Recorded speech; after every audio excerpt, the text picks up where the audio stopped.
అటువంటి బయట నుంచి సమర్థన ఏమైనా ఉంటుంది జగన్ కుంటుందా రోషే గారికి ఉంటుంది? ఇంకా అసలు అక్కడ దాకా రాలేదు కదా. వాతావరణం వచ్చినప్పుడు, రాజకీయ పరిస్థితి అలా వచ్చినప్పుడు కాంగ్రెస్ పార్టీ ఎవరిని అనుకుంటే వాళ్ళతో పొత్తు ఉంటుంది అంతే తప్ప రోసే గారితోనే పొత్తు ఉంటుంది, జగన్ గారితో పొత్తు ఉండదు. ఇలాంటి కండిషన్స్ ఏమి ఉండవు కదా. పార్టీ టు పార్టీ, ఇది కాంగ్రెస్ పార్టీ టు పీఆర్పీ. కాబట్టి ఒకవేళ పొత్తు సమస్య వస్తే, పొత్తు పెట్టుకోవాల్సినటువంటి స్థితి వస్తే కాంగ్రెస్ పార్టీలో ఎవరు లీడర్ ఉంటే వాళ్ళని మేము యాక్సెప్ట్ చేస్తాం. రోషే గారు అంత సమర్థనకి ఎవరు లీడర్ అనేటువంటి మాట కూడా అంటే అది సీనియారిటీకి సంబంధించి ఆయన ఇచ్చినటువంటి విలువ తప్ప, చిరంజీవి గారు ఆయనకు పెద్దరికంగా గౌరవంగా ఒక 15 ఏళ్ల పాటు ఆర్థిక మంత్రిగా పనిచేసినటువంటి ఇది, ఆయన ముఖ్యమంత్రిగా అన్ని రకాల సమర్థుడు, ఆయన వ్యతిరేకించాల్సినటువంటి అవసరం పెద్దగా లేదు అనేటటువంటిది. అంతే తప్ప ఆయన ప్లేస్ లో ఇంకెవరిని పెట్టకూడదు అనేటటువంటి దాని అర్థం కాదండి. ఆయన ఒక పెద్ద మనిషిగా ఆయనకు ఒక గౌరవం ఇచ్చి మాట్లాడిన మాట తప్ప మరొకటి ఏమీ అర్థం కాదు.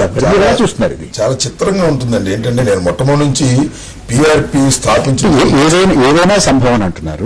అది విలీనమైనా కావచ్చు, బయట నుంచి పొత్తైనా కావచ్చు, జగన్ కైనా విలీనమని నేను అనలేదండి, విలీనమని అనలేదు. వ్యతిరేకించండి అనేది ఒక విషయం అండి. చిరంజీవి గారు పార్టీ పెట్టిన దగ్గర నుంచి నేను అబ్జర్వ్ చేస్తా ఉన్నా, స్వయం కృత అపరాధాలు భస్మాసురాస్త్రంలాగా వాళ్ళ ఎత్తిన వాళ్ళు చేయి పెట్టుకోవడంలో వీళ్ళంత నిష్ణాతులు మరొకరు ఎవరు కనిపించడం. ఇవాళ ఏంటంటే నాకు అర్థం కాదు. ఇవాళ పార్టీ నుంచి చీలిపోయి బయటకు వెళ్లాలనుకునే వాళ్ళు జగన్ ని సపోర్ట్ చేస్తున్నారు అంటే ఏంటి అర్థం? దానికి పార్టీ నుంచి వెళ్ళిపోయి చీలిపోయి జగన్ సపోర్ట్ చేసే వాళ్ళేమో ఇలా మాట్లాడుతున్నారు. రోసే గారినేమో ఆయన మించినటువంటి ముఖ్యమంత్రిగా మరొక వ్యక్తి ఉన్నారని నేను భావించలేదని చిరంజీవి గారు అంటున్నారు. అంటే జగన్ ని సపోర్ట్ చేసేవాళ్ళు బయటకు వెళ్ళిపోతున్నారు, రోసే గారిని సపోర్ట్ చేసేవాళ్ళు మాత్రమే కాంగ్రెస్ లో మిగులుతున్నారంటే, వాళ్ళ పీఆర్పీలో మిగులుతున్నారు అంటే అసలు నిన్ను సపోర్ట్ చేసేవాళ్ళు ఏంటి, నీ పార్టీ ఏంటి, నీ పార్టీ యంత్రాన్ని ఒక ప్రశ్న అడిగినా చెప్పండి సార్. పీఆర్పీలో ఉన్నటువంటి ఎమ్మెల్యేలని కొంతమందిని చాటుగా మాటుగా మీరు ఎవరన్నా పిలుస్తున్నారా రమ్మంటున్నారు? అసలు మాకు అవసరం జగన్ కి సపోర్ట్ చేయడానికి. జగన్ సపోర్ట్ ఒకవేళ అధిష్టానం మీకు వ్యతిరేకంగా నిర్ణయం తీసుకుంటే గనక మిగతా పార్టీలు కూడా చీల్చేటటువంటి అవకాశాలని, ఆ రకమైనటువంటి ప్రత్యామ్నాయాలు ఏమైనా ఆలోచిస్తున్నారు? నేను ఒక విషయం చెప్తాను. అసలు ఆ మాట ఎందుకు వస్తుంది? అసలు జగన్ గారికి వ్యతిరేకంగా అధిష్టాన వర్గం నిర్ణయం తీసుకుంటుందని నేను నమ్మటం లేదు. అనుకూలంగా తెలుగుదేశం పార్టీ శాసనసభ్యులు నాయకులు శ్రీ రేవంత్ రెడ్డి గారు కూడా చర్చలో పాల్గొనడానికి వచ్చారు. చాలా ఆలస్యం అయిపోయింది రేవంత్ రెడ్డి గారు, మీరు ట్రాఫిక్ లో ఎదుర్కొన్నట్టున్నారు. ఏం జరుగుతుంది ఇవాళ? ఇంత అస్పష్టమైనటువంటి ఒక పక్క చిరంజీవి గారేమో రాష్ట్ర ముఖ్యమంత్రిగా రోసే గారి కన్నా సమర్థులు ఎవరు ఉంటారు, ఏ పార్టీ వాళ్ళని అంగీకరించాల్సిందే అనేటువంటి మాట. మా పార్టీలో ఉన్నటువంటి శాసనసభ్యులు జగన్ ని ముఖ్యమంత్రి చేయాలి అని అంటున్నారంటే స్వార్థ ప్రయోజనాలను ఆశించి అంటున్నట్టుగాను, కాంగ్రెస్ లో అంటే పార్టీని విడిచి వెళ్లిపోయేటటువంటి వాళ్ళు చేసేటువంటి వ్యాఖ్యలు ఉంటారు. మీరు దీన్ని ఏ రకంగా అర్థం చేసుకుంటారు? ఇప్పుడు రాజశేఖర రెడ్డి గారి మరణం నుంచి మొదలు పెట్టుకుంటూ వస్తే చాలా మంది మంత్రులు రాజశేఖర రెడ్డి గారి మరణాన్ని జగన్మోహన్ రెడ్డి గారి పరిచయ వేదిక కింద మార్చుకున్నారు. అంటే ఉత్సాహపడి పోటీలు పడి అసలు మీరు ముఖ్యమంత్రి లేకపోతే ఈ పదవులే వద్దు, అసలు రాజ్యాంగమే అవసరం లేదు, ఈ రాష్ట్రమే అవసరం లేదు అనే విధంగా మంత్రులు మాట్లాడుకుంటూ వచ్చినారు. స్లోగా అధిష్టానం దిగొచ్చి మీరు 4వ తారీఖు రోజు మీరు ప్రమాణ స్వీకారాలు చేయకపోతే మంత్రి పదవులు లేదంటే అందరూ గోడలు దూకిపోయి ప్రమాణ స్వీకారాలు చేసి వచ్చిండ్రు. అది అయిపోయిన తర్వాత సెక్రటేరియట్కి వెళ్లి పనులు చేయాల్సిన మంత్రులు ఇవాళ పోయి ఇడుపులపాయ దగ్గర కూర్చుంటున్నారు. ఒకవైపు అనుభవజ్ఞుడు రోసే గారికి సహకరిస్తాము, వారంటే అపారమైన గౌరవం ఉందని ఒక పక్కన చెప్తున్నారు. రెండో పక్కన లేదు నువ్వు అర్జెంటుగా కుర్చీ దిగు, మా జగన్ బాబు వచ్చి కుర్చీలో కూర్చోవాలంటున్నారు.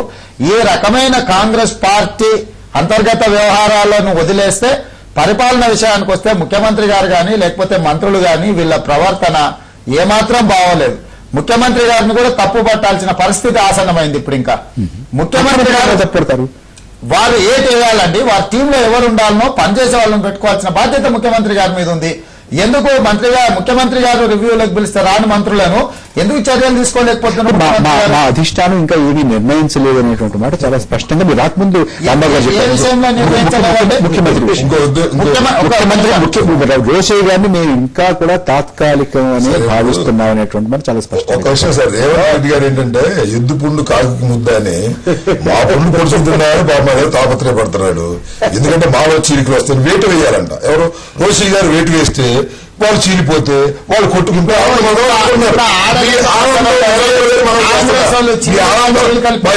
తెలుగుదేశం పార్టీకి వచ్చే లాభము లేదు నష్టం లేదు. దీంట్లో తెలుగుదేశం పార్టీ పరిపాలనకు ఛాన్స్ మీకు రాదు. మా పుణ్యమని ప్రయత్నం చేయకండి, రాంబాబు గారు శక్తి మీద మీరు ఆధారపడండి. రాంబాబు గారు గోడలు దూకేయాలి, మంత్రులు రాజీనామా చేశారు, మా రోసీ గారు వేటు వేయాలి, మీరు చెప్తే ఎలా చెప్పండి. ఒక్క విషయం, రేవంత్ రెడ్డి గారు చెప్పిన దాంట్లో ఇంత కూడా సత్యం లేదా? సార్ ఇక్కడ మంత్రులు సచివాలయాలకు వెళ్ళడం లేదు, సార్, కార్యాలయాలకు ఒక్క వెళ్ళడం నిమిషం లేదు, సార్. ఫైళ్ళ మీద సంతకాలు పెట్టడం సార్, లేదు. సార్, నేను- జరుగుతున్నటువంటి ఏ సమీక్షలకి నేను అందరూ సంతాప సభలు అంటున్నారు ఇంకాను, లేకపోతే ఇడిపిడిపోయారు. కాదు సార్, నేను ఒక విషయం చెప్తున్నా సార్. 2వ తారీఖున రాష్ట్ర ముఖ్యమంత్రి గారు మరణించారు. మాకు అత్యంత ప్రియాతి ప్రియమైనటువంటి నాయకుడు, ఆంధ్ర రాష్ట్ర ప్రజలకు కూడా మెజారిటీగా అత్యంత ప్రియాతి ప్రియమైన నాయకుడు. దాని నుంచి జరిగిన తర్వాత మాకు కొంత తేరుకోవడానికి టైం పడుతుంది, చిన్న చిన్నగా తేరుకుంటున్నాం. మీరు వారన్నారు గోడలు దూకి ప్రమాణ స్వీకారం చేశారని. నిజంగానే మాలో కొంతమంది రాజశేఖర్ గారు లేకపోతే మేము వాళ్ళ జగన్ లేకపోతే మేము చేయలేమండి అంటే, కాదు నాయన, నేను పరిస్థితులు మీరు ఇట్లా ఆలోచించాలని చెప్పాము, సరి చేసాం, పంపించాం. జగన్ గారు పంపించారు, రామచంద్ర గారు పంపించారు.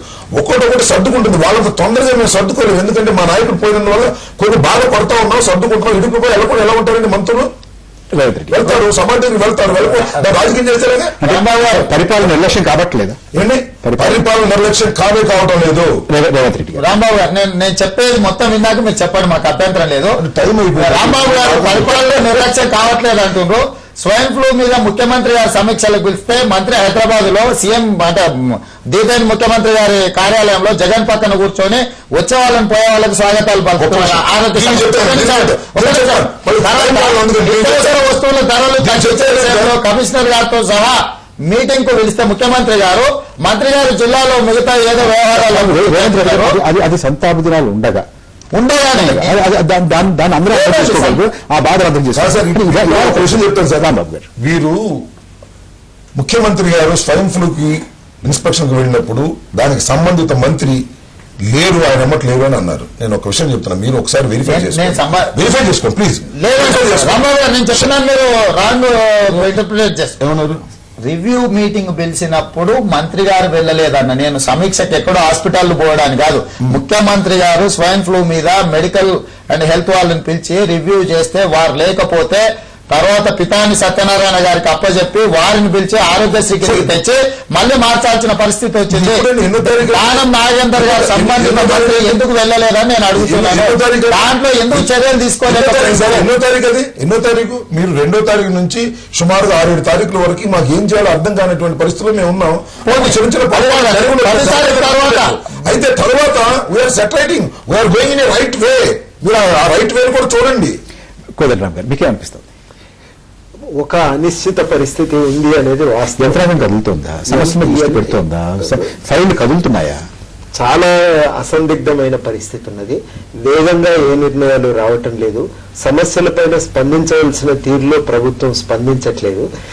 నిజానికి రేవంత్ రెడ్డి గారు అనవసరమైన వివరాల్లోకి పోతున్నారు, కానీ ఆ వివరాలను పక్కన పెడితే స్పందించవలసినటువంటి సమస్యలు స్పందించవలసినంతటి వేగంగా జరగటం లేదు. ఇవల్ల చాలా ఒక తీవ్రమైన పరిస్థితి ఉన్నదండి. కరువు, గవర్నమెంట్ కు ఒక 18,000 కోట్ల రూపాయల అదనంగా ఆదాయాన్ని సమకూర్చుకోవాల్సిన అవసరము, చాలా తీవ్రంగా పారిశ్రామిక అభివృద్ధి అనేది ఒక రాజకీయ విశ్లేషకులుగా అనేక ఎన్నికల తర్వాత ముఖ్యమంత్రుల నిర్ణయాలు ఇవన్నీ చూసినటువంటి చాలా చాలా సన్నిహితంగా చూసినటువంటి వారుగా ఏం జరగబోతుందని మీరు అనుకుంటున్నారు?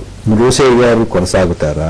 రోసయ్య గారు కొనసాగితే వీరందరూ కూడా రోసయ్య గారు ముఖ్యమంత్రి అని ఒప్పుకుంటారా? లేకపోతే పార్టీ ఏవైనా మీరు ఇందాకన్నట్టుగా 2 శిబిరాలుగా విడిపోయి పెద్ద యుద్ధం జరిగేటువంటి అవకాశం కనబడుతుంది? తీవ్రమైన ఘర్షణకు అవకాశం అయితే కనబడుతున్నదండి.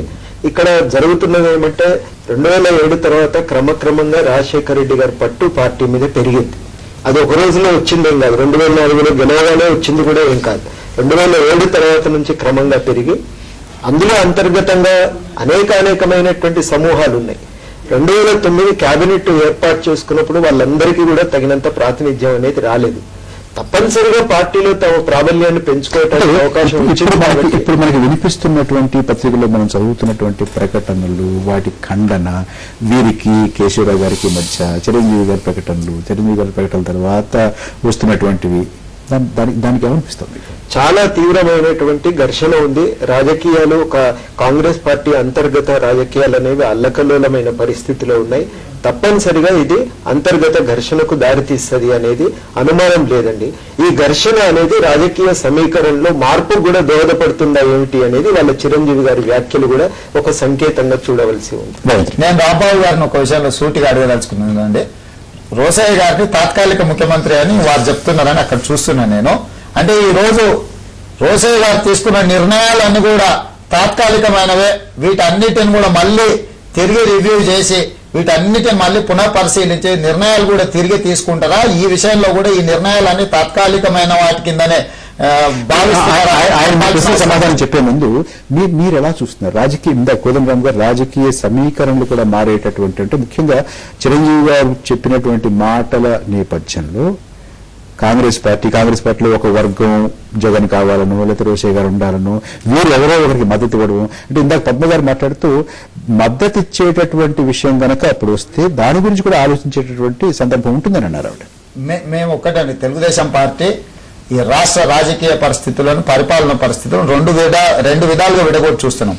రాజకీయాలు అనేవి రాజకీయ పార్టీలు మేమందరం పరిస్థితులను బట్టి అప్పటికప్పటికి సమయానుకూలంగా నిర్ణయాలు తీసుకుంటారు, అది ఎవరైనా కూడా. కానీ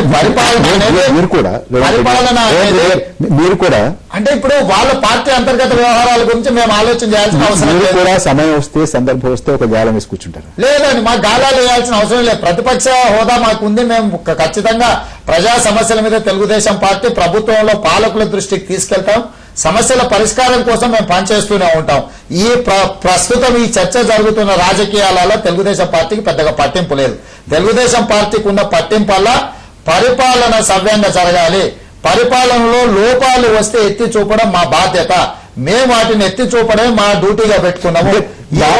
మీరు పూర్తిగా మడికట్టుకుని కూర్చుంటారు. అంటే రాజకీయాలలో తెలుగుదేశం పార్టీగా ఇప్పుడు ఉన్న పరిస్థితుల్లో మేము అందులో దూరి ఆట ఆడాల్సినంత పరిస్థితి లేదండి. తెలుగుదేశం పార్టీకి సంబంధించిన వ్యవహారం కాదు అది. అది కాంగ్రెస్ పార్టీ అంతర్గత వ్యవహారం. దాంట్లో ఎవరు ముఖ్యమంత్రి అయినా, ఎవరు కుర్చీలో ఉన్నా, ఎవరు దిగినా కూడా తెలుగుదేశం పార్టీకి సంబంధించిన వ్యవహారం కాదు. తెలుగుదేశం పార్టీకి సంబంధించినంత వరకు కుర్చీలో ఎవరు కూర్చున్నా వాళ్ళు తీసుకునే నిర్ణయాల వల్ల ప్రజలకు నష్టం జరగకుండా ఉండాలి, ప్రజా సమస్యలు పరిష్కరించాలనేదే తెలుగుదేశం పార్టీ. రేవంత్ రెడ్డి గారు విరామం తీసుకున్నారు. ఇక్కడ విరామం తర్వాత రాజకీయ సమీకరణలో రాబోయేటటువంటి వచ్చే అవకాశం ఉండేటువంటి మార్పులు ఏమిటో దాని మీద దృష్టి సారిద్దాం.